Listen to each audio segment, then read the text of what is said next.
Senhoras e senhores, caros professores, estudantes, alunos e amigos da Faculdade de Arquitetura da Universidade do Porto.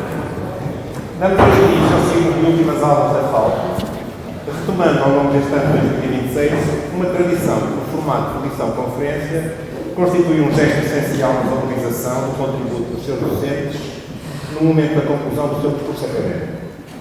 Este ciclo reveste-se de um significado muito particular quando recordamos que os professores que ao longo deste ano prosseguiram a sua última aula, integraram a geração de jovens arquitetos que participou ativamente na construção da FAUP desde a sua origem. Décadas depois, é uma parte essencial dessa geração fundadora que agora encerra o seu percurso docente. Falamos de professores que afirmaram modos de pensar, de ensinar e de compreender a arquitetura, que fizeram da exigência disciplinar uma forma de responsabilidade ética e que contribuíram de forma estruturante para a construção da escola, para a afirmação do seu pensamento e da sua prática pedagógica e para a formação de sucessivas gerações de arquitetos. Mas este ciclo não convoca apenas a memória, dirige-se também ao presente e ao futuro da escola. Num tempo académico inevitavelmente marcado na renovação geracional, estas últimas aulas constituem uma oportunidade singular para os estudantes mais novos poderem contactar diretamente com aqueles que ajudaram a consolidar a cultura pedagógica e disciplinar da FAUP. Escutar estes professores é também compreender melhor a história viva da escola, as circunstâncias da sua construção e os valores que continuam a sustentar o seu projeto académico. O programa deste ciclo decorrerá ao longo do ano, sempre às quartas-feiras às 18 horas, no auditório Fernando Távora, com as últimas aulas dos professores Carlos Prata, José Manuel Soares, Alberto Dias, Manuel Mendes, Carlos Guimarães e Marta Oliveira. Hoje iniciamos este percurso com a última aula do professor Carlos Prata. Nascido no Porto em 1950, um jovem, portanto, Carlos Prata pertence a uma geração de arquitetos cuja trajetória profissional e académica se confunde em muitos aspectos com a própria consolidação da arquitetura portuguesa contemporânea e com a construção da identidade da Escola do Porto. Formado na Escola Superior de Belas Artes do Porto, em 1975, iniciou desde cedo uma intensa atividade profissional, pedagógica e cívica, marcada por uma notável diversidade de escalas, programas e contextos de intervenção. Ainda muito jovem, entre 1974 e 76, integrou a Brigada Técnica do SAL, uma operação de renovação urbana do bairro da Sé, no Porto, em conjunto com os arquitetos Carlos Guimarães, Henrique de Carvalho e José Gigante, participando na concepção do Plano Geral e desenvolvendo projetos de recuperação de edifícios do Centro Histórico do Porto. Entre 1977 e 79, colaborou com o arquiteto Arménio Loza, coordenando a equipa responsável pelo plano da área territorial dos concelhos de Viana do Castelo, Carinha e Vila Nova de Santarém. Nos anos seguintes, trabalhou com Arménio Loza e Henrique de Carvalho, sendo coautor de diversos projetos de arquitetura e urbanismo, entre os quais o Plano Parcial da Zona Industrial da Formiga, distinguido com o primeiro lugar no concurso militar, o Plano Geral de Urbanização de Vizela e o Centro de Arte e Cultura de Viana do Castelo, entre outros projetos de urbanização e habitação e equipamentos culturais. Desde 1985, desenvolve atividade autónoma em regime liberal, afirmando uma obra vasta e diversificada nas domínios da arquitetura, do urbanismo e da reabilitação. Entre 1987 e 1997, trabalhou em estreita colaboração em regime de coautoria com o arquiteto José Carlos Portugal, desenvolvendo um conjunto significativo de projetos e obras. Desde 2015, mantém também uma colaboração próxima com a Ciprata Arquitetos, ateliê fundado por sua filha, a arquiteta Catarina Leão Prata, onde continua a desenvolver atividade de consultoria e projeto. Do muito que projetou e construiu ao longo de décadas de prática profissional, da habitação unifamiliar aos grandes equipamentos públicos, das operações de reabilitação urbana às infraestruturas e ao uso do espaço público, destaca-se uma atenção constante à relação entre arquitetura, território e cidade, ao respeito pela memória e pela transformação dos lugares, e à procura de uma linguagem arquitetónica simultaneamente rigorosa, contínua e duradoura, assente na materialidade e na dimensão construtiva da arquitetura. Entre as obras e projetos mais conhecidos do seu percurso, destacam-se os Molhos do Douro, a intervenção da Marginal de Gaia, a Central de Caminhagem de Lamego, distinguida com o Prémio Nacional de Arquitetura da Associação dos Arquitetos Portugueses, a reconversão das antigas armazéns do edifício de Massarel, Douro Place, que recebeu uma menção honrosa do Prémio João de Almada, assim como várias intervenções realizadas no âmbito do programa Parque Escolar. A sua atividade docente começou ainda na ESPAP, entre 1980 e 1990, nas áreas de análise do território e projeto, integrando também os órgãos de gestão da escola. Regressaria mais tarde à FAO, em 1999, começou a auxiliar convidado do projeto de Marco. Entre 2015, ano em que concluiu o doutoramento nesta faculdade, e 2020, ano em que atingiu 70 anos de idade, exerceu funções como professor auxiliar da FAO, assegurando a regência do projeto 4. Ao longo do seu percurso, tanto no âmbito da atividade docente da FAO, como em viagens de iniciativa própria, visitou dezenas de países nos 5 continentes, contactando instituições, escolas de arquitetura e urbanismo e diversas realidades técnico-construtivas, tal como um vasto conjunto de obras de referência da história da arquitetura. Essa atenção permanente à arquitetura traduziu-se numa obra amplamente publicada e exposta em Portugal e no estrangeiro e distinguida em múltiplos concursos e prémios, entre os quais a Medalha Municipal de Mérito Grau Ouro, atribuído pela Câmara Municipal do Porto em 2022. Paralelamente, manteve uma presença ativa na reflexão e representação institucional da profissão, através da Associação de Arquitetos Portugueses e da Ordem dos Arquitetos, integrando diversos órgãos dirigentes e júris de prémios nacionais de arquitetura. Mas talvez aquilo que mais justamente precisamos hoje sublinhar seja a forma como Carlos Prata soube manter, ao longo da sua trajetória, uma relação contínua entre prática profissional e ensino da arquitetura. Muitos dos estudantes que passaram por seus ateliês reconhecerão, certamente, essa capacidade rara de aproximar o projeto da realidade concreta da construção, da cidade e do território, sem perder a dimensão crítica e cultural que define a disciplina. A última aula que hoje escutaremos será certamente mais de um momento de balanço pessoal ou profissional. Será também uma ocasião de partilha, de experiência, de pensamento, de memória e de entendimento da arquitetura, dirigida à escola e às gerações que lhe deram continuidade. Em nome da Faculdade de Arquitetura da Universidade do Porto, quero agradecer ao professor Carlos Prata o seu contributo para esta instituição, para o ensino da arquitetura e para a cultura arquitetónica portuguesa. Professor Carlos Prata, muito obrigado. Obrigado.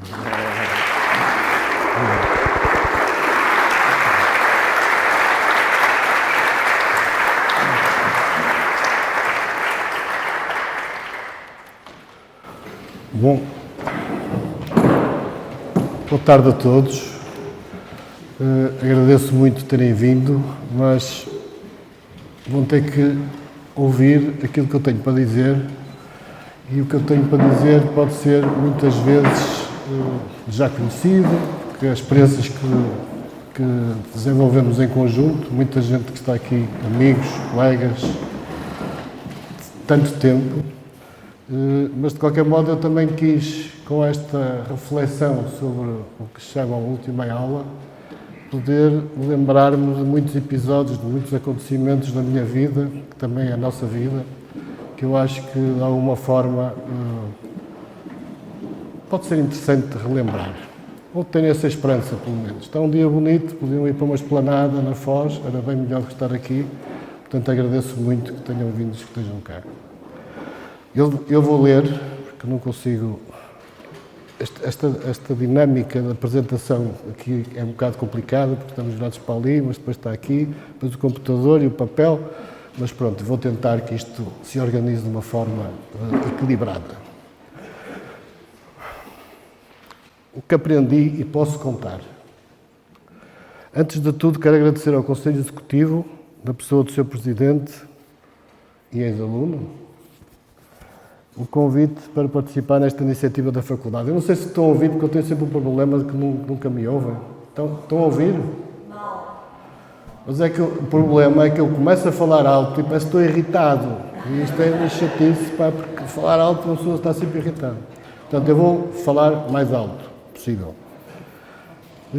Neste agradecimento, quero incluir todo o corpo docente e funcionários, muitos dos quais me acompanharam ao longo de todos estes anos. Cumprimento também todos os docentes e investigadores de todos os ciclos de estudo e de educação contínua, a maior parte dos quais não conheço, o que será recíproco. Última aula. É uma boa ideia, mas com um título que merece ser revisto. Na vida nunca sabemos quando será a última vez de qualquer coisa.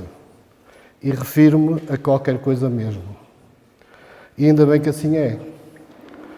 Serve esta introdução para esclarecer que me despeço agora publicamente da FAUP, mas que ainda me vou encontrar por aí em múltiplas atividades. Na verdade, não vivo o cotidiano da FAUP há 6 anos. 70 anos é o limite de idade para o exercício da atividade de professor universitário em Portugal. Investiguei e a IA, essa parceira maravilhosa com quem tenho uma relação de amor e ódio, explicou que esta determinação é muito antiga, com raízes no Estado Novo. Esta legislação tem vindo a ser sucessivamente revista, mas sem alteração generalizada desta condição. Apenas em casos excepcionais, devidamente justificados, poderá ser autorizada a manutenção do exercício da atividade para além dos 70 anos. Como devem perceber, estou em desacordo com esta determinação generalista que não tem em conta as particularidades físicas e mentais de cada um. A única razão que poderei entender como justificação para esta situação é de que a minha saída libertou espaço para a entrada de alguém mais novo. Mas mesmo assim considero que a idade não pode ser um padrão. Sei que vi pela primeira vez televisão a preto e branco quando começou em Portugal apenas com um canal. Já tinha 8 anos de idade. Mas também sei que a minha geração tem vindo a acompanhar profundas transformações sociais e económicas e uma revolução técnica e tecnológica inimaginável. E cá estou eu aberto a todos esses estímulos que consumo de forma crítica e controlada. E agora, já me ouvem melhor ou não? Está a ficar melhor. Não sou nem nunca fui info-excluído e critico todos os que se gabam de o serem. Por isso recuso a frase tão ouvida no meu tempo. O meu tempo é todo o tempo que se concentra no agora e no futuro que decido continuar, construir. Como muitos, sou um idoso em que a cabeça pensa que o corpo é da mesma idade. Nesta altura, não resisto a lembrar um dito de um trabalhador rural do Douro. Quando me analiso, fico triste, mas quando me comparo... E a este propósito tenho de falar de um grupo de alunos, o ESBAP 80, estão aqui alguns, que desde sempre promove alguns jantares anuais de confraternização. Eu devia ter passado isto, mas pronto.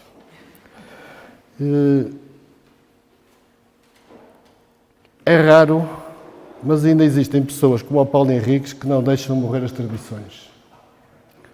Desde sempre só incluem 3 professores, o Rui Povas, o José Gigante e eu próprio.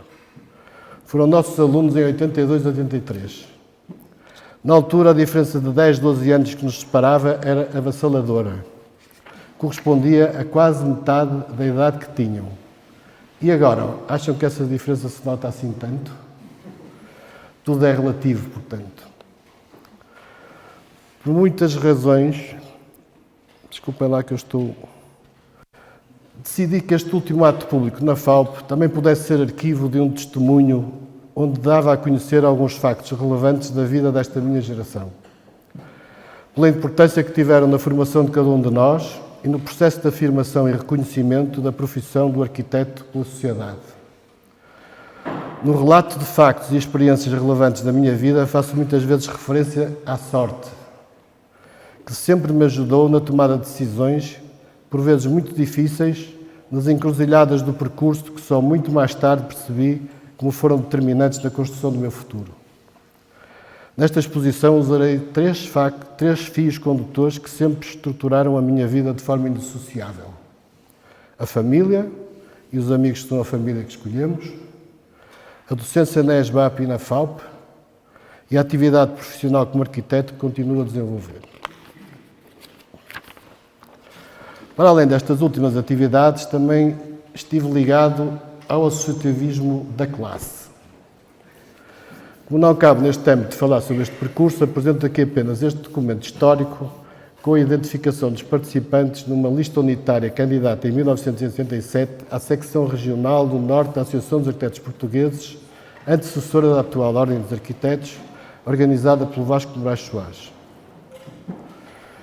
Onde se destacam, para além do proponente, os arquitetos Viana de Lima, José Gomes Fernandes, Manuel Marques de Aguiar, Joaquim Lousã ou João Guimarães Cerodo, pai do João Pedro Cerodo, para além dos jovens arquitetos Carlos Prata e Eduardo Souto Moura, que, como se lia no panfleto, fazem parte da geração mais nova da docência da FAUP, com obra feita de que nos orgulhamos. Não fomos nós que escrevemos isto. Tem-me pedido que esclareça a razão da seleção desta imagem. Desde há muitas dezenas de anos que é a imagem de fundo do desktop do meu computador. Leonardo da Vinci é uma referência de sempre e este autorretrato é uma síntese que me marcou profundamente. É uma das minhas companhias diárias, onde pouso os olhos e contemplo pormenores nos tempos da pausa ou de procura reflexiva. Sob esta imagem fui colocando as dedicatórias das pessoas que me foram acompanhando e são ou foram importantes na minha vida. Destaco apenas duas. Alexandre Alves Costa. Para o Carlos, amigo e companheiro de tantos caminhos, aventuras, festas, a tua amizade é prova de que há coisas boas na vida que não mudam. Esta dedicatória foi, como muitas outras, inspiração na busca de um título para esta última aula, principalmente na parte que não conto. Não é?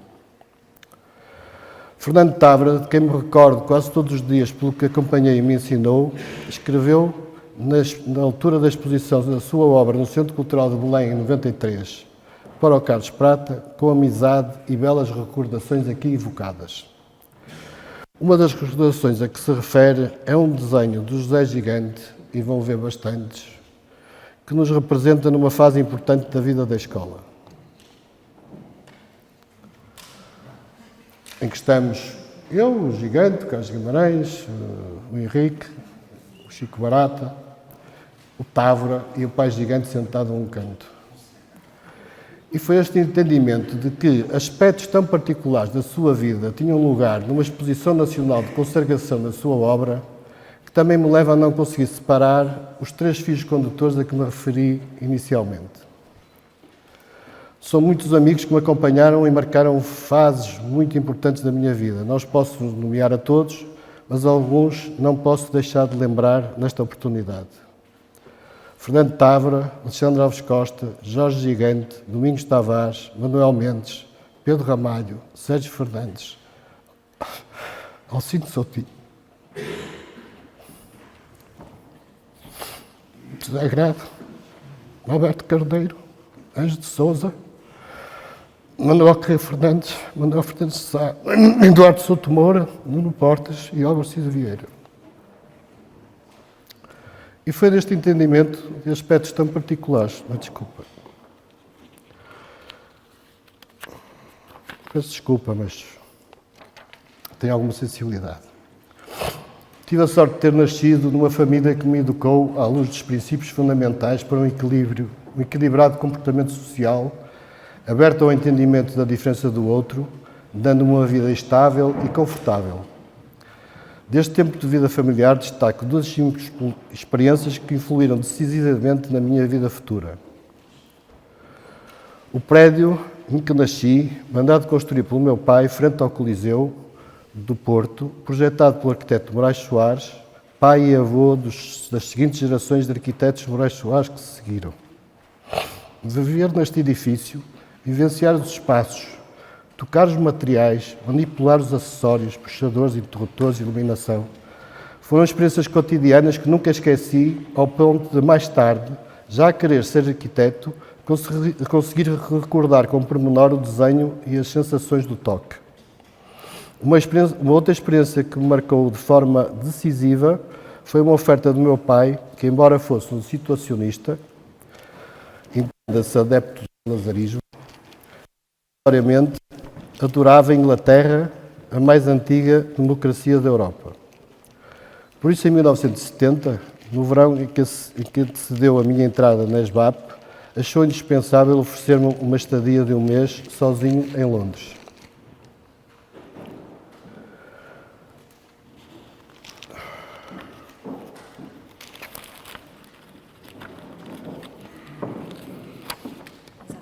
Obrigado.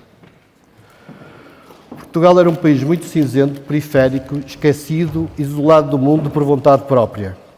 Já a Inglaterra queria ser o centro cultural da Europa, rivalizando com França, que na altura era a nossa maior influência.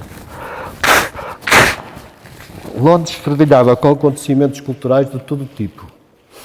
E para um jovem com 19 anos, solto sozinho, numa metrópole onde tudo era novo, cidade, arquitetura, costumes sociais, formas de vivência coletiva, língua, etc., tornava-se difícil não abrir a boca de espanto a todo momento.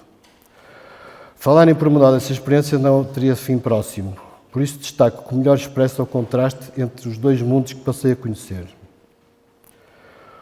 Os recortes dos jornais que trouxe para garantir que acreditariam em mim mostram a réplica que se realizou na Ilha do White do Festival de Música de Woodstock nos Estados Unidos. Desculpa. Ao mesmo tempo, a primeira página, estava nos jornais, não é? Tudo lá. Ao mesmo tempo que estas imagens eram mostradas, a primeira página do Daily Telegraph mostrava fotografias da repressão em Portugal aos que queriam assistir a um festival de música pop-rock nos Salesianos do Estoril, que a polícia tinha proibido por estar prevista a presença dos chamados músicos de intervenção. Esta contestação já se verificava, tendo sido muito importante a chamada crise académica de Coimbra de 69, com uma forte contestação ao salazarismo que levou à prisão de muitos, como foi o caso de Alberto Martins, presidente da Associação Académica, por simplesmente tentar usar a palavra numa reunião pública. O contraste entre os brandos costumes praticados em Portugal e a explosão de diversidade que vivia cotidianamente ao usufruir da cidade marcaram-me para sempre. A partir daí passei a estabelecer uma diferença fundamental entre as pessoas que têm mundo e as que não têm por opção própria. Inconformado com a realidade do nosso país, passei a ser muito crítico, o que me trouxe alguns dissabores sociais, mas garantiu-me uma fácil adaptação à nova vida que a Escola Superior de Belas Artes do Porto me iria proporcionar. A ESBAP era uma ilha no conservadorismo na cidade do Porto. A arquitetura vivia paredes meias com a pintura e a escultura, e na rua as formas de vestir, os longos cabelos dos homens, as barbas e outras caracterizações expressivas eram um sinal de diferença e de inconformismo face ao cinzentismo uniformizador vigente. Para a cidade, São Lázaro era a zona dos artistas, pintores e escultores. Arquiteto era profissional desconhecido para a generalidade das pessoas. Há até uma história contada pelo Távora que nós repetíamos sem conseguir reproduzir na forma original porque era inimitável. Contava que, como era usual, acompanhava a mãe em idas à mercearia onde era conhecido desde menino. Um dia um merceeiro perguntou-lhe: "E o menino, quando se forma como engenheiro?" Ao que o Távora respondeu que estava a estudar arquitetura. O merceeiro, um pouco confuso, rematou então a conversa: "Não se preocupe, o menino merece, então ele vai conseguir ser engenheiro." Para muitos de nós que frequentamos a ESBAP, a escola passou a ser a nossa segunda casa, um espaço de interação com um mundo novo e de constante descoberta. Vivia-se a primavera marcelista e o Ministro da Educação Nacional, Veiga Simão, tinha vontade reformista, o que possibilitou o desenvolvimento de um regime experimental que pudesse ser alternativo ao plano de estudos vigente totalmente desajustado.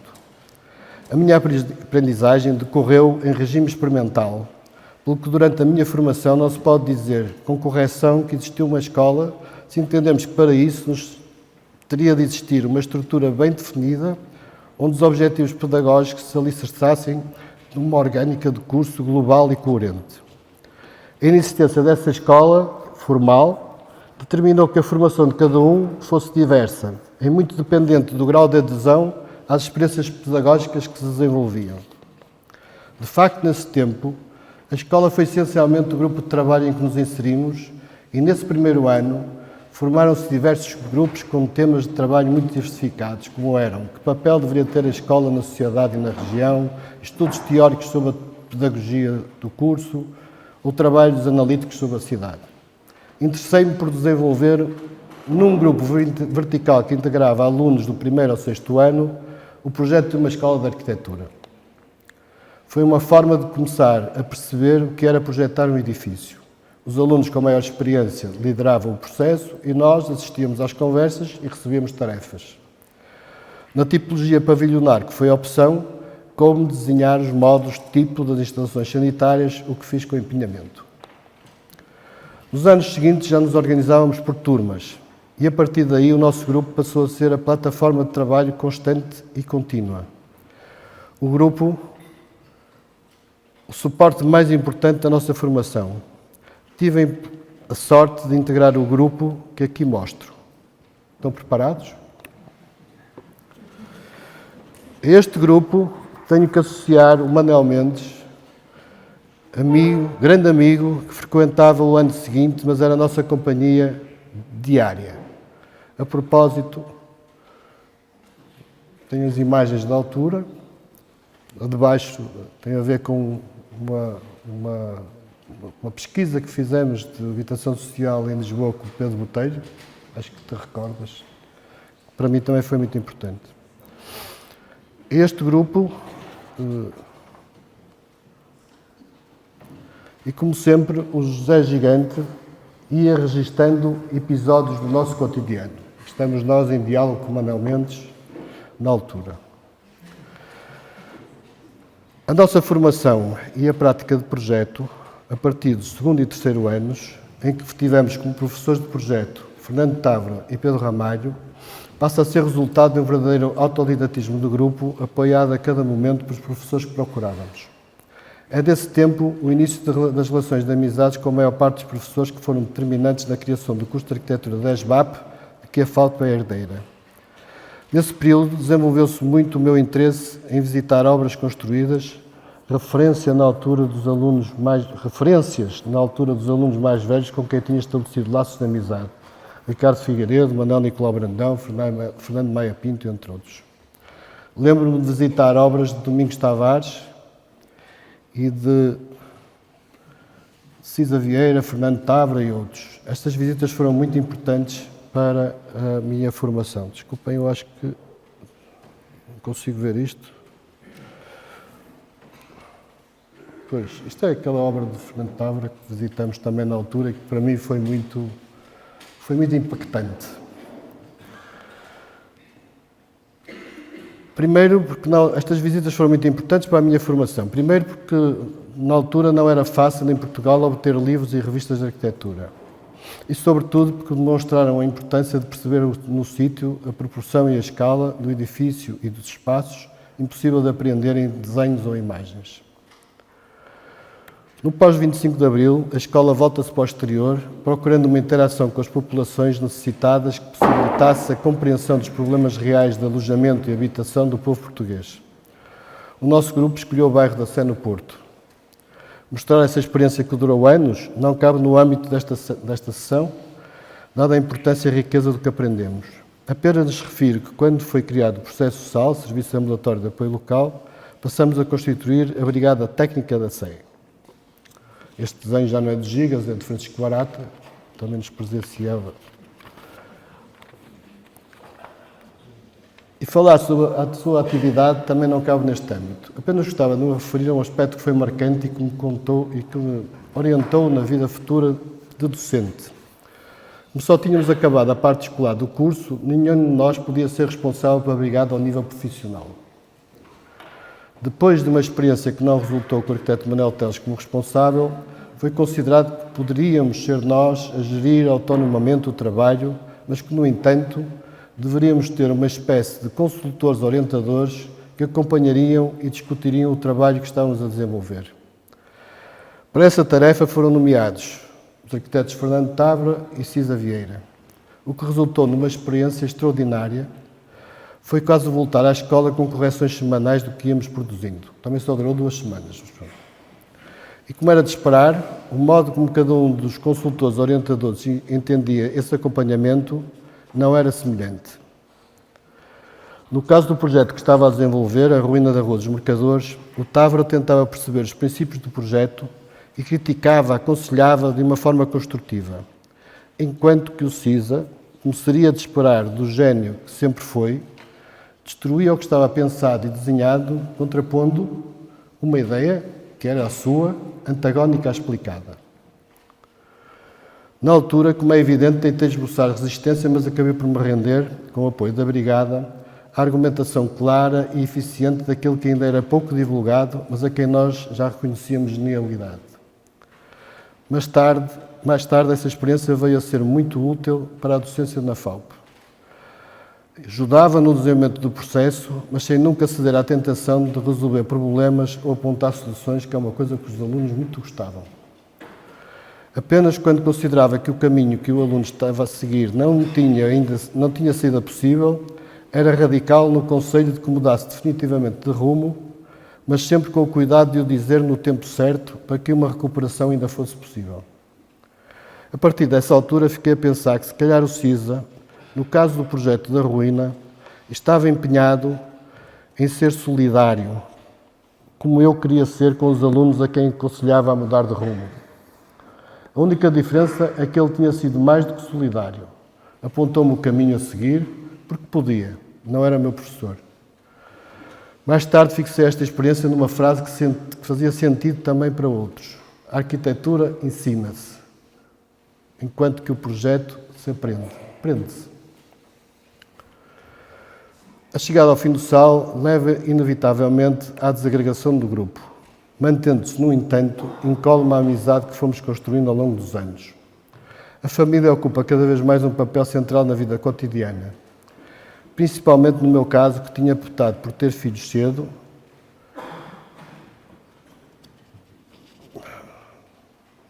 O primeiro foi aos 22 anos, tinha casado aos 22 anos. Na altura todos queríamos sair de casa dos pais, como hoje acontece, e por isso casávamos cedo, só que nós conseguíamos sair de casa dos pais. O primeiro filho, Pedro, aos 24 anos, e a segunda filha, Catarina, aos 26 anos. Nessa altura, o José Gigante, mais uma vez, presenteou-me com este desenho.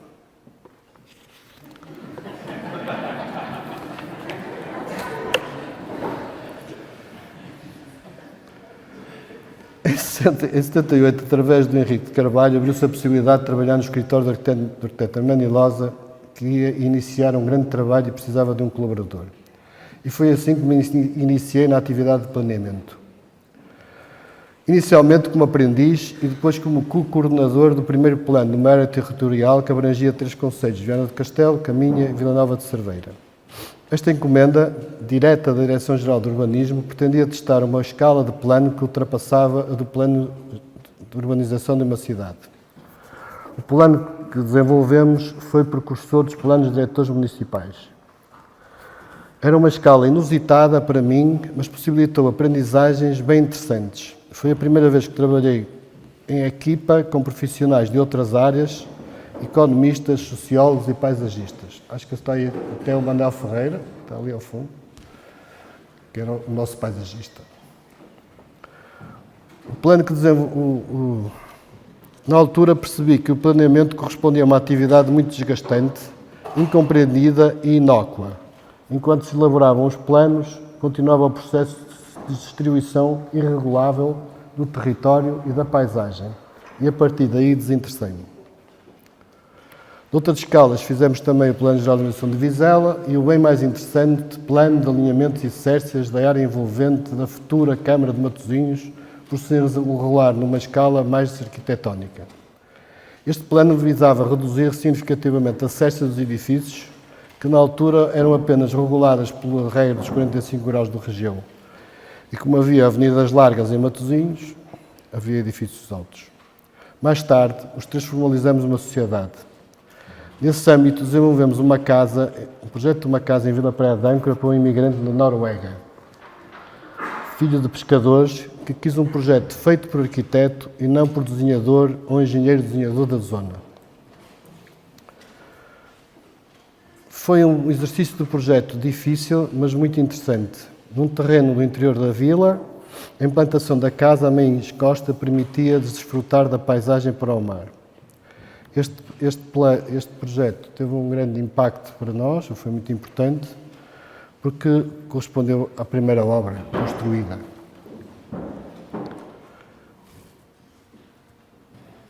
De Armando Ilosa guarda a memória de anos de trabalho conjunto. Uma pessoa austera no trato, mas que muitas vezes conseguia ser desconcertante pelo seu bom humor sarcástico. Há um episódio que nunca esqueci sobre o edifício da Rua de Ceuta. Perguntei porque tinha aberto apenas uma janela no topo da fachada, porque era dissonante da composição geral. Aquela janelinha lá em cima, do lado direito. Respondeu-me de forma desconcertante. O cliente disse-me que gostava de ter luz natural quando fazia a barba de manhã. Esta perspectiva de que as casas são para as pessoas e que a arquitetura deve procurar estar ao seu serviço é a preocupação que sempre prossegui. Tenho ainda de lhe agradecer ter-me dado a conhecer a obra do Dudok, arquiteto que na cidade nova de Hilversum, nos arredores de Amsterdão, construiu 75 obras. Até essa altura nunca tinha ouvido falar de Dudok e fiquei a saber que era uma importante referência para o arquiteto Loza. E depois de saber, facilmente o reconheci em algumas das suas obras. Acho que o Porto ainda não prestou uma justa homenagem à importância que o arquiteto Loza teve para a cidade, como Matosinhos já o fez. E não falo apenas da sua arquitetura, mas das profundas intervenções no tecido urbano que projetou, enquanto responsável por serviços de planeamento na Câmara do Porto, como seja a Avenida do Ceuta, já muito celebrada, ou o traçado da Avenida AEP nos anos 60, futura ligação da Boa Vista ao Porto de Leixões, pela escala do seu perfil transversal. 4 faixas de rodagem, 2 ciclovias, 2 passeios e faixa central arborizada. Para o Porto, era uma escala inusitada que foi pensada para um futuro que quem tivesse mundo e informação sabia que cá também iria acontecer. É essa visão de futuro do arquiteto Loza que permite que a Câmara Municipal de Porto venha agora a recuperar a ideia antiga de enterrar a avenida e construir o distrito económico e empresarial da Ramalde. A ver, vamos. O arquiteto Loza pertenceu também à ODAM, Organização dos Arquitetos Modernos do Porto, que organizou uma exposição em 1951, integrando textos e obras de um grupo expressivo de arquitetos que marcaram a profissão e a cidade. Não resisto a mostrar estes 2 desenhos do João Abel Manta, que constam de um livro publicado por Cassiano Barbosa sobre o ODAM, ou a ODAM, expressando a visita do cliente e vida dos arquitetos nas suas múltiplas atividades. E este desenho de baixo lembra-me muito a SBAP do meu tempo. Entretanto, finalizei o curso em 1980 com o curso de Arquitetura ainda em reestruturação. A SBAP abriu o concurso para a entrada de assistentes. Concorri e entrei, tendo-me sido atribuída a responsabilidade, conjuntamente com Francisco Barata e a superior orientação de Manuel Fernandes de Sá, de dar conteúdo a uma disciplina ligada à cidade e ao território. E assim nasceu a disciplina de análise do território no 3º ano, onde na prática se desenvolviam mais sínteses do que análises. Até 83, as aulas práticas de arquitetura, assim se intitulava o projeto de altura, Construção e Análise do Território, Arquitetura, Construção e Análise do Território, ocupavam um horário conjunto em que os alunos trabalhavam um tema de projeto comum. Esta experiência foi muito importante, pois permitia exercitar a capacidade de desenhar em várias escalas, entendendo as diferentes dimensões dos problemas a tratar. E permitia, nos tempos de avaliação conjunta dos trabalhos, que as diferentes perspectivas dos docentes organizassem algumas animadas discussões. No rescaldo de uma dessas sessões, mais acesas, fui presenteado com uma carta do Alcino Soutinho que reforçava a explicação do que tinha defendido. Como não havia meios digitais de comunicação e o correio era muito demorado, entregou-me em mão no horário conjunto que se seguiu no calendário. Esta carta é uma demonstração de que os nossos tempos de aula eram um espaço de reflexão e discussão de ideias em que os alunos e professores participavam ativamente. Nunca esqueci a virtuosidade dessa experiência pedagógica que posteriormente sucumbiu à tradicional estruturação por disciplinas estanques. Quando esta separação das práticas acontece, tentei organizar a disciplina com uma componente teórica complementar de uma prática de projeto urbano. A organização das aulas teóricas não era fácil, pois não existiam equipamentos de projeção com qualidade. Tínhamos apenas um episcópio para projeção de opacos. E como as fotocopiadoras também eram rudimentares, era tudo mau. Usando fichas como esta, por temas que ia metendo no episcópio para projetar, foi possibilidade, oportunidade de poder falar de diferentes modelos de organização das cidades. Cidade Industrial de Tony Garnier, Cidade Jardim de Ebenezer Auer, Cidade Linear de Artur Soria Mata e tudo o resto.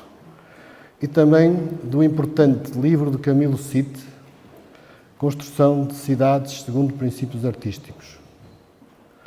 Nos exercícios que os alunos desenvolviam na prática da disciplina de análise de território, desenhavam-se diferentes tipologias de ocupação de lotes, avaliando o modo como interferiam na caracterização morfológica dos tecidos urbanos que construíam e organizavam a cidade. E essa avaliação articulava-se com a procura de estándares dimensionais adequados aos espaços urbanos de suporte, passeios, ruas, avenidas, praças, etc.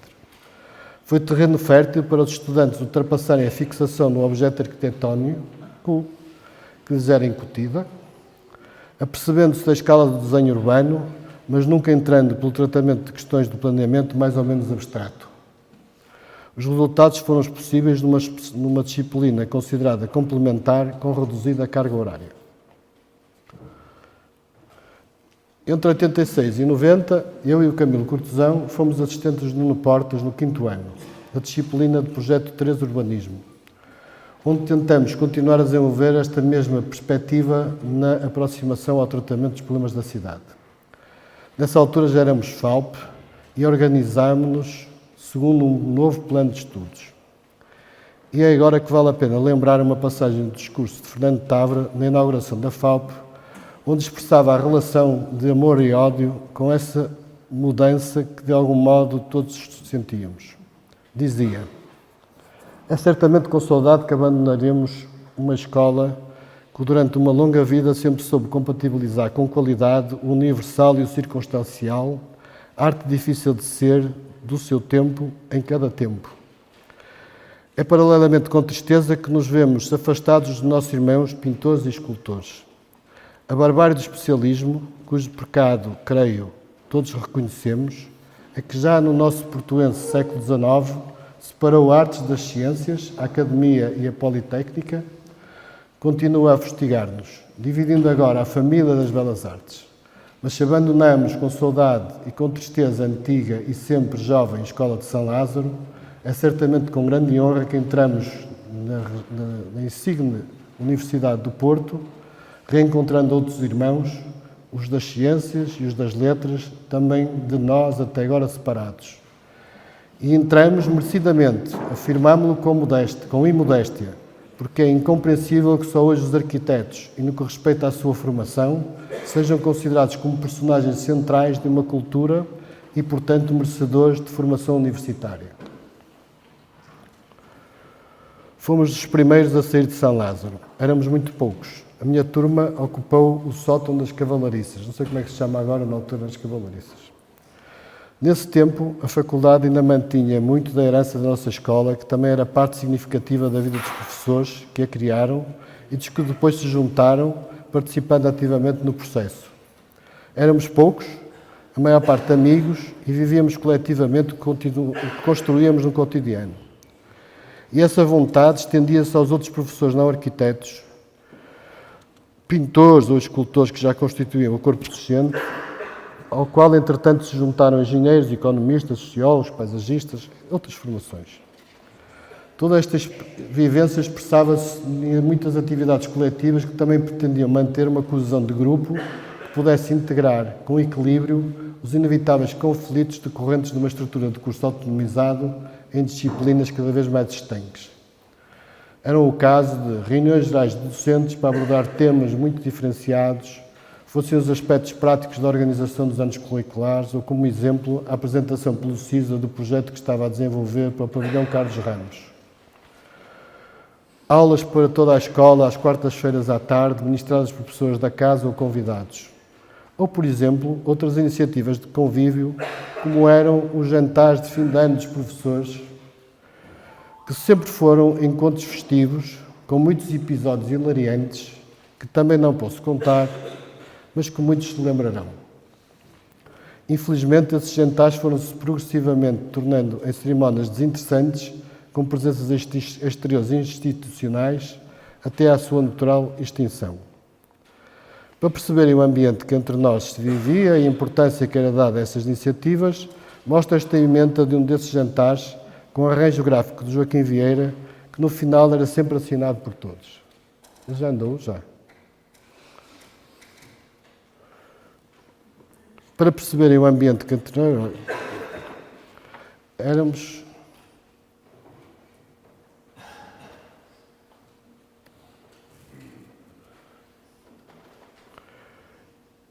de facto uma verdadeira escola superior.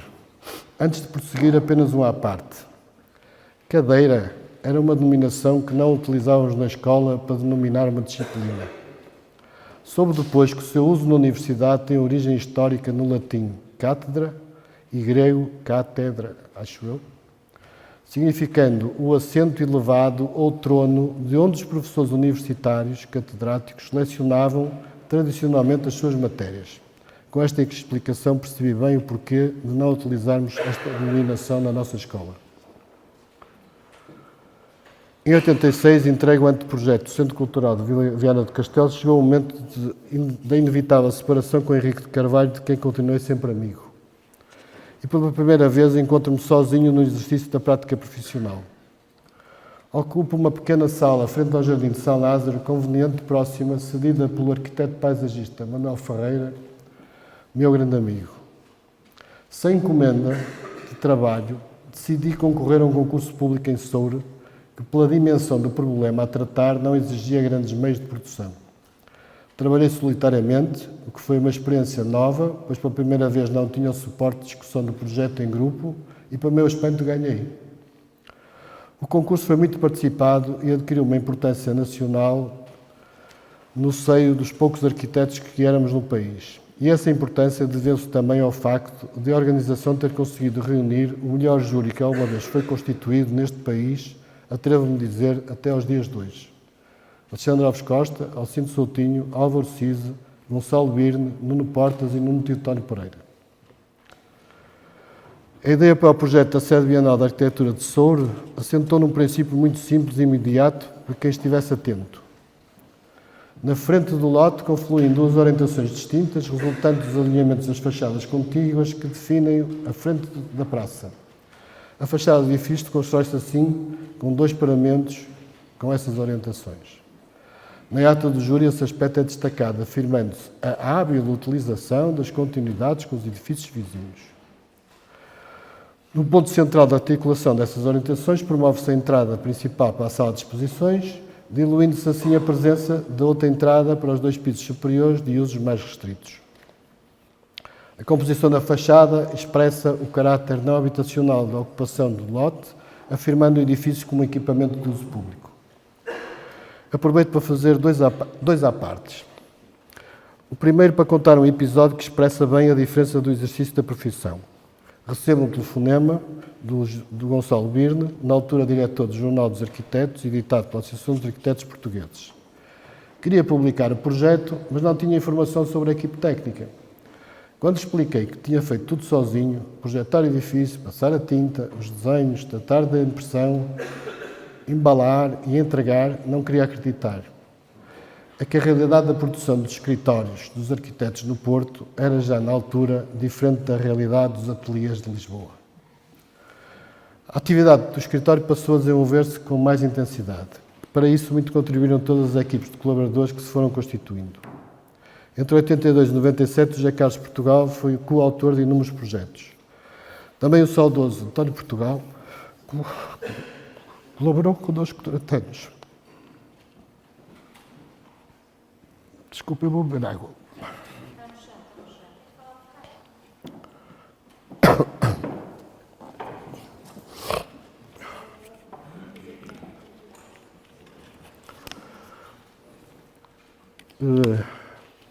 Uma outra dimensão da encomenda define novo rumo para o escritório e outros colaboradores, mais jovens, mas próximos, assumem papel de relevo. Nelson Bertini, Rodrigo Coelho, antes de optar dedicar-se por inteiro à FAUP, perdendo-se assim um grande arquiteto, acho eu. Nelson Cirne, Nuno Barbosa, Sara Almeida e a minha filha Catarina.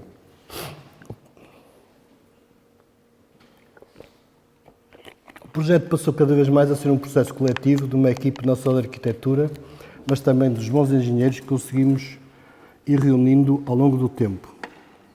E nesta altura tenho que lembrar os saudosos Raimundo Delgado e António Rodrigues Gomes. O escritório cresceu e muitos outros bons colaboradores garantiram a qualidade dos projetos que fomos realizando. As relações de trabalho também se sedimentaram em atividades paralelas, muitas delas à volta de uma mesa. E a dimensão da equipe foi-se ajustando ao longo do tempo em resposta às exigências da encomenda. Em 1990 tive que optar entre a carreira académica, fazer o doutoramento, e a prática profissional que estava em clara expansão. Decidi sair. Em 2000, 10 anos depois, fui convidado a regressar ao FAUP para integrar a disciplina de Projeto 4 do quarto ano.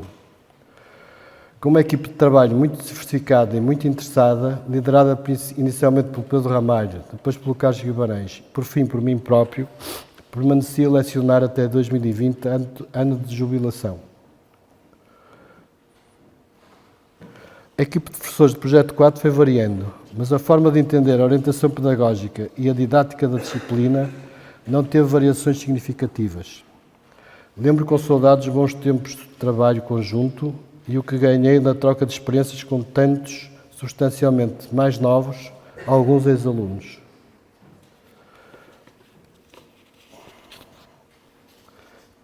É neste ano curricular que o exercício de projeto no exercício de projeto se tratam programas de exceção que se podem vir a constituir em referenciais urbanos, chamados equipamentos.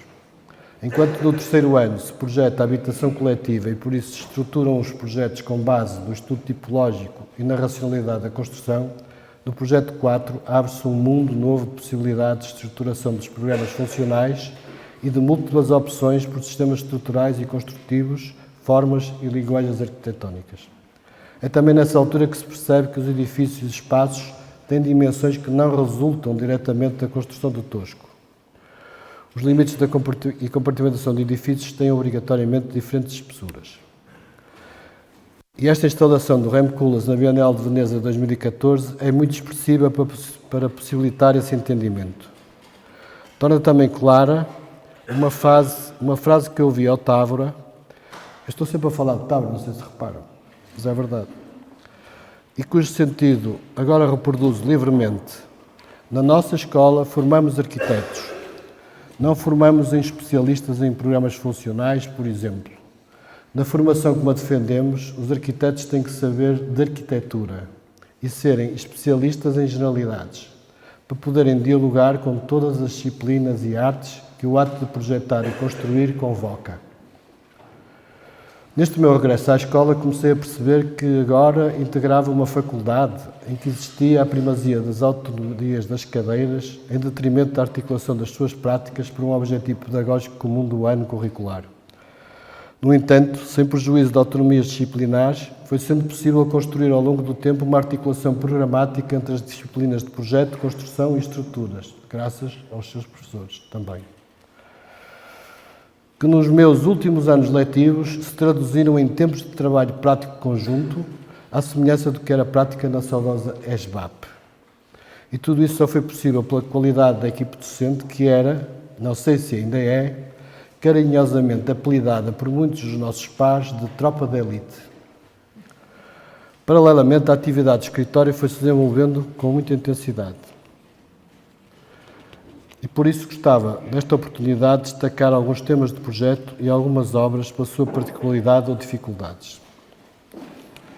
Eu agora tenho uma certa dificuldade porque estou a olhar para aqui, tenho a projeção ali e o pontador não sei o quê, portanto, já não tenho tanta experiência como tinha antigamente, portanto, peço desculpa por algumas dificuldades pragmáticas a esse nível.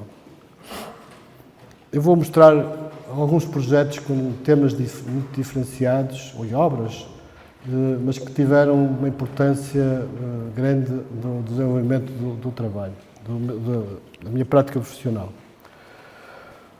Primeiro esta casa do António Campos e Matos, em Freixeiro de Soutelo, isto aqui, que foi uma experiência fantástica, primeiro porque durou, ainda dura até hoje, não é? Desde essa altura, e onde no fundo quem construía estas paredes de granito construía da mesma maneira que os ancestrais construíram. Portanto, nós temos aqui paredes novas, paredes antigas e muitas vezes não há essa diferenciação. E, portanto, isto foi sendo um trabalho ao longo do tempo muito desenvolvido, foi ocupando muito tempo, muitos anos, sempre com novas intervenções, novas intenções de construção, e que permitiu que, no fundo, ter estas experiências e também introduzir, eu acho que aqui se percebe bem, as alvenarias novas, as antigas, a introdução de ardósia e de outros materiais, madeiras, etc., mas que, de alguma forma, tudo isto conviveu sempre com grande equilíbrio. Depois esta casa, que é a casa do Raimundo Delgado, o Tiago estava aí há bocado, não sei se ainda está, lá Tiago, foi, segundo ele diz, foi para arquiteto, mas pai e minha irmã são engenheiros, mas foi para arquiteto por causa desta casa, não sei se é verdade, mas pronto. E aqui houve aqui portanto, havia objetivos, isto era frente ao mar, nós tínhamos que criar condições de relação com o infinito horizontal, num sítio fantástico, e também, simultaneamente, criar condições de proteger a nortada. Mas esta casa, houve uma experimentação também, porque na altura fizemos a casa em betão e depois picamos à picola, como se estivéssemos numa pedreira. Não havia bujardas mecânicas na altura, não é? Portanto, estavam lá os desgraçados a picar aquilo tudo. E o que aconteceu neste processo é que havia alguma urgência em fazer o projeto e o que aconteceu foi que mandamos para o Raimundo para meter na Câmara o projeto de licenciamento e, a dada altura, percebemos que havia ali outra hipótese bem melhor, que é esta que está construída, do que aquela que estava no licenciamento. Então, falei ao Raimundo, disse: Raimundo, já meteste o projeto na Câmara? E ele: não, mas está quase, estamos não sei o quê. Pá, não metas. E desistimos do projeto e fizemos este novo projeto. Também é preciso ter bons clientes. Mas também aprendi que a urgência da entrega, do desenvolvimento do trabalho, etc., é uma coisa muito complicada que leva a que os processos, às vezes, não sejam controlados. Portanto, são mais aspectos da casa, não é? Ela é toda voltada para o mar, tem 2 pisos e tem o uso também do granito e já se faziam as cozinhas que agora muita gente que gosta, todas em madeira à vista e com ardósia, que era um material muito barato na altura e facilmente recuperável, como um polimento com lixa preta, lixa d'água. Outra casa que também foi uma experiência fantástica foi esta, que é uma coisa que só sucede uma vez na vida, provavelmente, que é um cliente que se apaixona por um terreno, um grande terreno, que eu quero manter incólume, mas simultaneamente quer construir lá uma casa de fim de semana, um abrigo de fim de semana. E, portanto, a articulação entre o que é pedido e o equilíbrio que tem com aquilo que é o sítio onde se vai localizar, permitiu fazer esta experiência, que é uma casa enterrada, totalmente enterrada, portanto, muito pequena, que depois foi associada a uma garagem que inicialmente não tinha, era só a mesma casa, uma sala, 2 quartos, um quarto de banho e uma kitchenette na circulação, e que depois foi associada a esta garagem e que permitiu fazer algumas experiências. Por exemplo, fizemos umas portadas tripartidas, que eram umas portadas que permitiam manter a parte de baixo e ficar, no fundo, como se fosse um peitoril, ou fechar as duas zonas mais baixas, abrir a de cima e ventilava de noite, e, portanto, permitia muitas alternativas de relação. Pronto, fizeram-se muitas experiências e há episódios inacreditáveis destas coisas, uma pessoa fazer uma casa enterrada e depois as umidades e não sei o quê. Nós tínhamos um sistema de janelas, portanto, de portadas no topo da casa, que permitia, quando as pessoas fechavam no fim de semana, abriam aquilo e a casa ficava a ventilar naturalmente. E um dia o Sr. Mourão, o proprietário, telefonou, disse: estamos ali com um problema, deixei ficar lá uns sapatos, não fui lá durante 2 meses, está tudo cheio de bolor e não sei o quê. E como o chão era em soalho e também era com um sistema ventilado, como se deve fazer, não é? Eu disse-lhe: olha, vamos experimentar uma coisa, o senhor não abriu as janelas para fazer a ventilação, abre as janelas, deixe ficar aquilo fechado, vamos ver o que é que acontece. E o que é o facto é que nunca mais houve bolores, nunca mais houve nada. Portanto, aquelas coisas da construção tradicional que se aplicam também a outras formas de arquitetar, se quiserem, dão essas garantias. E depois, mais uma vez, também o betão picado à picola e o granito. Depois temos a seguir esta experiência que é o contrário. Nós chegamos a este sítio e isto tinha havido um incêndio que desvastou completamente aquela paisagem. E, portanto, a ideia foi também pensar que mais tarde a paisagem ia ser reconstruída.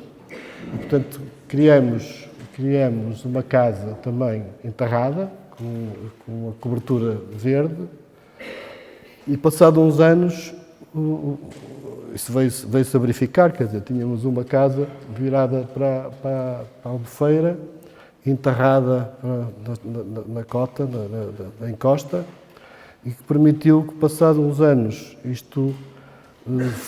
a paisagem fosse reconstruída, não é? E a casa, no fundo, tivesse uma relação com essa paisagem que não destoava de alguma forma. Portanto, era um bocado o processo ao contrário da casa enterrada de Labruges. Depois, tivemos esta experiência a seguir, que é também o oposto, que é construir em lote urbano, tudo condicionado do ponto de vista dos loteamentos, dos regulamentos, etc. A sorte neste caso foi que na altura só havia restrições relativamente à volumetria e aos alinhamentos e às relações com a vizinhança.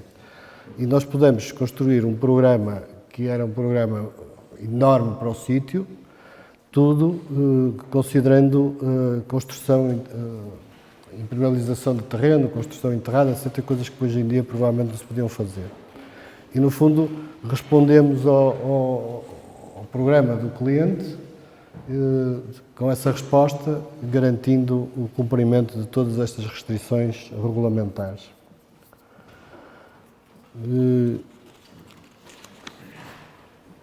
Este exercício foi um exercício muito complicado, muito interessante, mas que durou durante dezenas de anos, 19 anos, acho eu, e começou por ganharmos um concurso público, na altura, porque era preciso resolver um problema de continuidade de trânsito que ia todo para o centro da cidade. Então era preciso construir um túnel.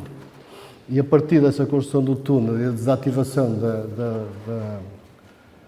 da estação de caminho de ferro que existia por cima, nós conseguimos responder a um conjunto de programas que a Câmara necessitava para poder construir, para libertar o espaço à superfície, dar essas continuidades urbanas e implementar o programa que a Câmara tinha. Portanto, a construção do túnel permitiu isso tudo e fomos fazendo várias intervenções, desde a reabilitação, portanto, uma central de caminhagem no centro da cidade, que é uma coisa que não existe, e que foi desmembrada em 3 equipamentos distintos, das carreiras diárias, dos transportes de mais longo curso, de zonas de mercadorias, e trazer, no fundo, esse programa, como chegava ao comboio, também passaram a chegar as caminhonetes, etc. E depois tentamos fazer a recuperação de uma série de elementos que já existiam naquele sítio. Outro exercício foi este, que tem a ver com a reabilitação, não a reabilitação que nós estamos acostumados a falar, de reabilitação de edifícios, mas de reabilitação do espaço urbano. Portanto, isto era a Marginal de Gaia, das condições em que estavam. A Câmara precisava de resolver um problema de recolha dos efluentes que vinham da Zona Alta, e a propósito dessa intervenção para fazer um coletor de saneamento, construiu-se uma via com dimensão para duas faixas de rodagem e um espaço de peões projetado sobre o rio, que criou essas condições com várias situações diferentes, ou de extensão, ou de extensão direta, ou de em consola, ou em pontes, etc. Foi sendo trabalhado com este sentido de ir buscar sempre as relações que já existiam, não se ganhou muito mais espaço do que aquilo que já existia, só se reorganizou e permitiu que as pessoas tivessem uma relação depois com o rio, que depois foi totalmente destruída pela Câmara, quando meteu estes pirulitos verticais, que era uma das coisas que tinha, que era uma relação muito horizontal, e depois meteram estes candeeiros para iluminar os peixes, que era bestial, e pronto, na altura não deu mais nada. Outra experiência que tivemos foi esta, com o Camilo Cortesão e com a Mercedes. O Camilo e a Mercedes ganharam o concurso para a intervenção aqui no Porto 2001, na zona central, e resolveram dividir o território que tinham para tratar por alguns colegas amigos colegas. E, portanto, a mim, ou a nós, coube-nos trabalhar aquela zona dos clérigos, daquela zona central, ainda por cima com a possibilidade de podermos ter na divisão do orçamento global que existia, a possibilidade de utilizar materiais mais nobres, entre aspas, como granitos, etc. E, portanto, foi uma experiência também fantástica de coordenação das diferentes intervenções e de intervenção no tecido urbano. Esta intervenção do Porto foi aquela que permitiu todo o desenvolvimento do centro do Porto que agora percebemos. Não é? Na altura não se tinha tanta consciência disso, mas parece que é evidente. Outra experiência também que me marcou imenso foi esta possibilidade de intervir em Faf, e então era um programa que tinha um museu, um automóvel e um pavilhão multiusos. E fizemos um projeto, uma ideia de conjunto. Na realidade, depois o que aconteceu foi que esta ideia de conjunto, que tinha algum sentido,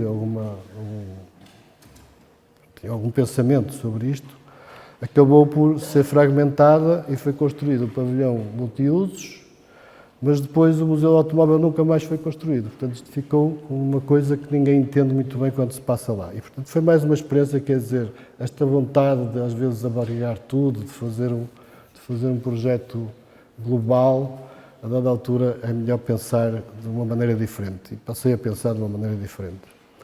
Portanto, o pavilhão multiusos é um pavilhão polifuncional, com muitas funcionalidades, fazem espetáculos, fazem desporto, fazem feiras, fazem uma série de coisas. Portanto, o programa era plurifuncional. Tem bancadas retráteis, portanto, para poder ter essa plurifuncionalidade. E aqui houve uma situação que para mim foi surpreendente de algum modo, que é ter esta escala de um pavilhão, porque este pavilhão, no fundo, foi uma homenagem ao Mies van der Rohe, não é? Direta, e ter este pavilhão com esta escala e depois perceber que isto, portanto, são fotografias da inauguração, que juntou milhares de pessoas, e depois perceber esta relação entre o que é o espaço e o que é o espaço ocupado, que realmente aqui é uma coisa direta, imediata, altera significativamente a escala, inclusive dos espaços, etc. Isto foi na inauguração, foi uma experiência que vivi muito significativa para a minha experiência profissional. Outro projeto que eu acho que é interessante do ponto de vista, não vou explicar o projeto, mas na altura, portanto, a ideia era fazer estes sombreamentos que faziam um caminho de fuga periférico, portanto, garantia que na organização interna tínhamos mais facilidade de organizar internamente o edifício. E eu queria pintar o edifício. Queria que o edifício tivesse cor. E cor, para mim, é a coisa mais difícil de ter num edifício, de fazer. E então recorri ao Ângelo de Sousa. Para mim era o maior especialista em cor e pedi ao Ângelo para trabalhar. Portanto, o Ângelo foi muito fácil. Chegou lá, então o que é que tu queres? Então, ok, vou fazer isto e não sei o quê. Não há problema nenhum. Olha, este fica verde, este azul, este amarelo, este não sei o quê. Eu disse, não pode ficar, porque para já tu não estás a fazer uma escultura tua, estás a fazer uma participação no edifício meu, portanto não pode ser. Então vou pensar. Foi pensar e chegou com 3 propostas. Uma, que era o verde, o amarelo, o azul, que a fachada a sua cor, fortes. Outra era pintas de cinzentinho, safas isso tudo. E a outra foi a que foi construída, foi uma experiência muito interessante, porque isto tem estes visos soleis e não sei o quê, portanto, que foi, o edifício tem 4 cores distintas por fachada. Aqui pode-se ver nesta ligação entre estas duas cores, são cores completamente distintas, só que foram estudadas por ele de maneira a que, quando se olha para o edifício, conforme a incidência de luz, etc., o edifício parece da mesma cor.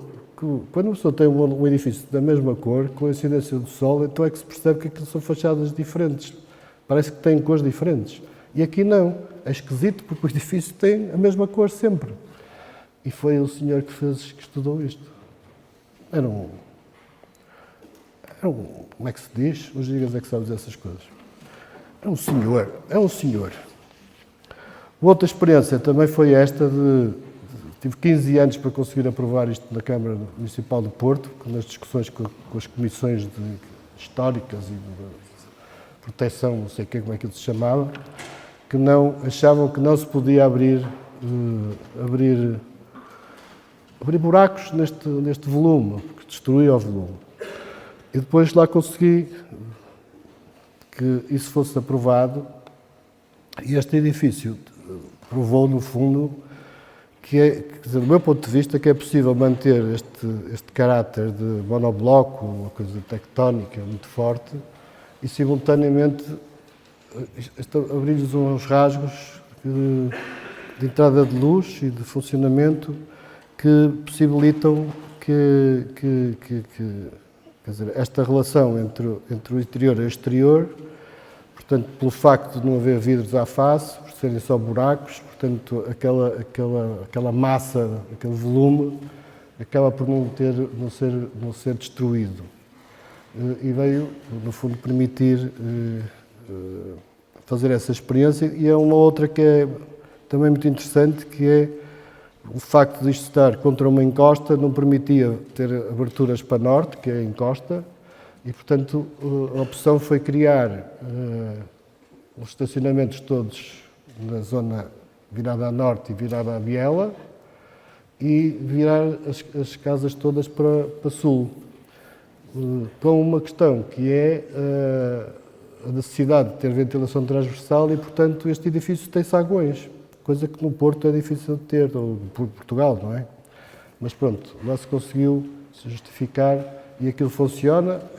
Tem saguões, os saguões são muitas vezes ligados à habitação social e às condições de habitabilidade, mas no fundo isto é um edifício de luxo, não é? Que continua a funcionar. Tem outra particularidade, que é,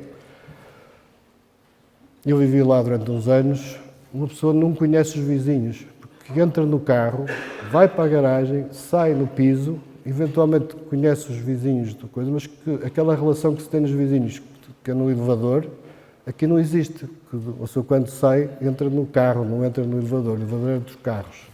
E, portanto, aquilo era estranho, porque parecia que o edifício não tinha ninguém. Ou que tinha muito pouca gente e não, estava completamente ocupado. Portanto, foi outra experiência. Depois, a outra coisa que eu acho que tem sido vilipendiada sempre, que é o processo da Parque Escolar, que foi um processo fantástico, que permitiu intervir nas escolas, com as escolas a funcionar, recuperou mais de 200 escolas, e aconteceu um bocado como aconteceu com o SAL, quando se ligou o SAL à política, e aqui ligou-se também o processo da parte escolar aos políticos da altura. E, portanto, eu na altura tive a oportunidade de fazer várias escolas,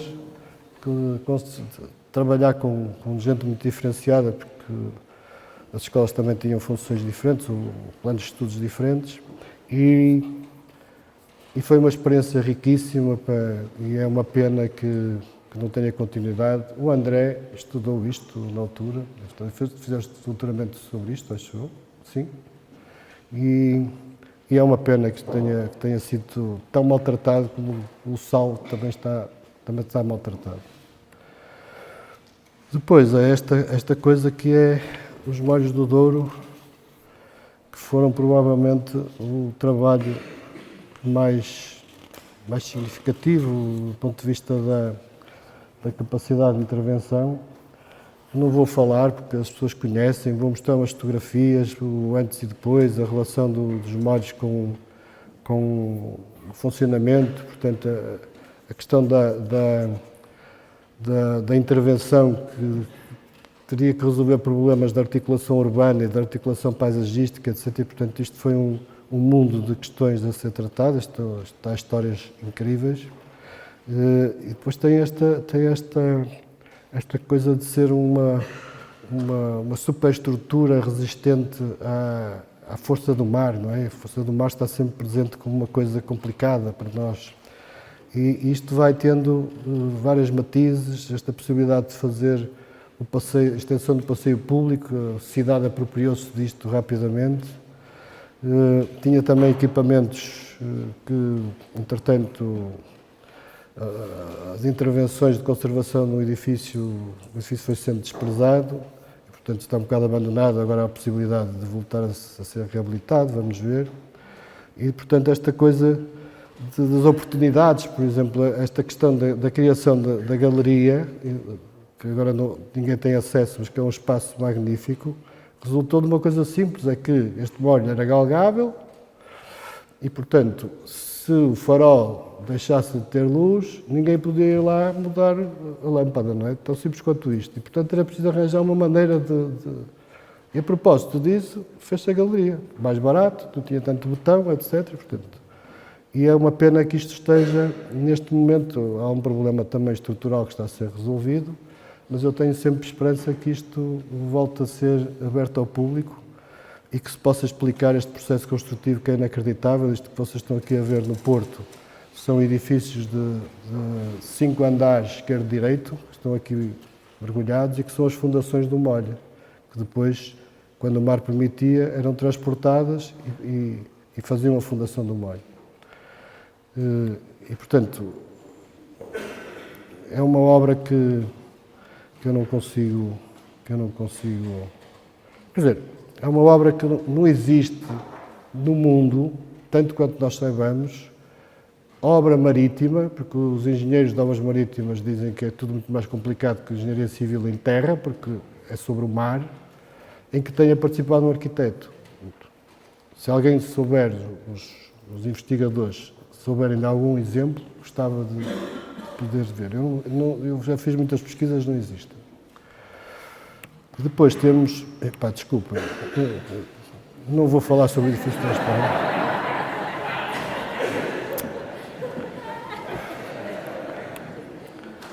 Depois eu tenho que mostrar as minhas melhores obras. As minhas melhores obras são estas. São as minhas filhas, os meus netos.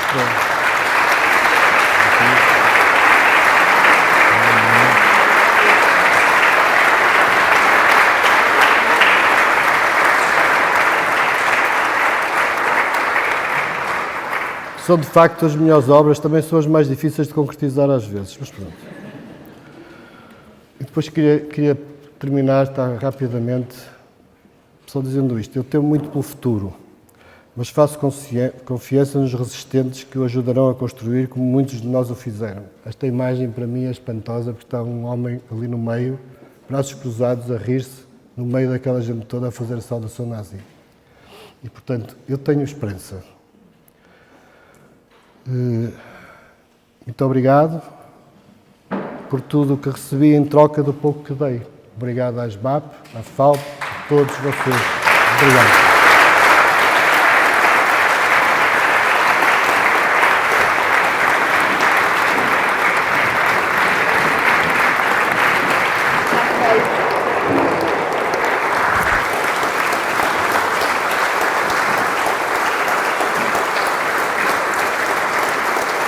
Obrigado.